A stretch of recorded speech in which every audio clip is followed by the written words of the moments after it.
How to do a Bulgarian split squat. First, you're gonna need a bench or a box, something to put your back foot on while we're performing this movement.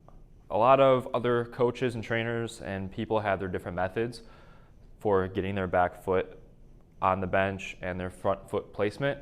What I like to do, I like to put the back foot on first. So you wanna make sure that the top of your foot is on box or bench. We don't want to go on our toes. We want to put the top of our foot on there. And then you're going to kneel down on the ground and find your foot placement from there.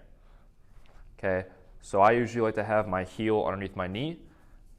And then from there, I'm going to stand up.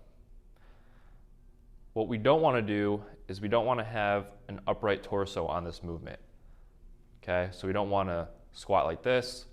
That can put some pressure on your lower back and also works a little bit of this front muscle on this leg right here. And we want to work more of our quads on the muscle that's bending down and our glutes on that leg as well.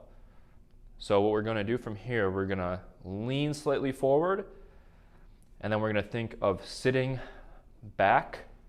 So I'm sinking back and then squatting down and standing up. When we squat down, we don't want that front heel to come off the ground. That's going to put a lot of pressure on that knee. So we want to make sure that our heel stays on the ground the whole time. So I'm sinking back and down, leaning forward, feel my glute working, and I'm driving back through that heel.